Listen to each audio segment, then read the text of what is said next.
Now you might think that you're looking at a very poorly coloured in version of the Call of Duty Caldera map, and you'd be correct, that's exactly what it is. But the information on this map is really interesting. Not only does it highlight a very serious problem with Call of Duty Warzone's new Caldera map, but it also highlights why so many players are struggling to get victories in Caldera, and how this map right here can completely overhaul your playstyle and make sure that you're picking up more wins or turning more difficult games into victories. Now, I've spent the last month tracking my own kills, deaths, wins, losses, and also a similar situation with other streamers and content creators who I've been watching, and I've used this information to identify areas across the map of Warzone where the situations on the map can determine whether or not you win or lose a game. So we're going to go through this video and talk about this color-coded map and how you can utilize it to be more successful. But we're also going to talk about why it's actually a huge problem for Warzone right now and why the Caldera map isn't working as intended. So let's take a look at the map. And the areas in green are areas where high success rates are common. Areas where you can 1v3 somebody or have 2 or 3 squads going at each other, and the success rate is relatively high because there's lots of maneuverability in these areas. These areas are high density, have a lot of cover, have good mobile routes for you to move building to building, and allow you to operate in such a way that you can manipulate your surroundings to the benefit of your gunplay and the benefit of your current situation. Basically, these are areas of success. Green is always good, and primarily they tend to focus on points of interest around the edges of the map because those are the most dense parts of the map. And generally speaking, if your engagements or gunfights or final circles tend to revolve around these green sectors, then the likelihood of you being able to pull together something skillful as a team is much higher. These are the situations that you can manipulate, the situations that you can work together on, and the situations you can win. So green, to put it very simply speaking, is good. Green is good. Go to these places if you can, and stick to them as much as humanly possible. But the blue areas are areas where your height can either fail you or completely be a success. And you can see that Peak is a huge example of this. These are areas where verticality clashes with general parts of the map, and areas where blue and green collide are really some of the most problematic in the game. Verticality is huge in Caldera because people who are higher up traditionally can see more of what's going on around them, traditionally have a height advantage in combat situations as well, and have better peeking angles. And the problem with these areas is that if you're low down on a blue area, you're completely dead. If you're high up on a blue area, you're going to be in a good spot, but chances are you are everybody's favorite target. But really, it's the collision between blue and other colors that is problematic. The reason peak is such an issue is because this blue area of verticality is surrounded by red no man's land areas where you just get slaughtered on site if somebody sees you and there's no cover.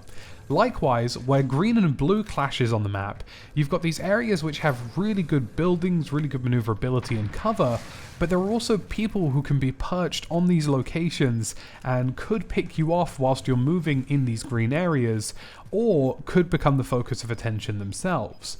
So there are lots of different dynamics here to consider, but generally speaking, blue is an area where it can go good or bad, and the priority of that outcome is just how vertical you are. What is your altitude in relation to the rest of the players on the map? Whilst verticality can be a bonus, it isn't inherently a good thing.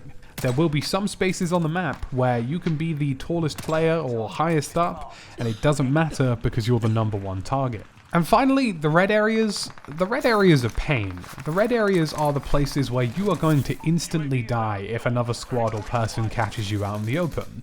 There's very minimal cover, there are a few points of interest or a few buildings, but these buildings are often centers of attention. And let's say, for example, you finish a map over on the runway, there's one big hangar and that's about it, and everybody's going to be focusing on that. Likewise, if you finish an area in Lagoon, Lagoon is all entirely downhill and has very little cover, and if you get caught out in the open in Lagoon, chances are you're dead. So these areas in red are simply areas where if you get caught out, the chances of you surviving are inherently quite low. And you can think of it as very simply, green is for gameplay or good successful gameplay, blue is for risky, and red is dead. If you are in red, the chances of you dying are very high. So what does this tell you as a player? Well, for starters, avoid red. Red is carnage, and if it's possible and you have a circle that ends entirely in a red zone, you basically just want to stay as far to the edge of that zone as possible and muster whatever cover you humanly can.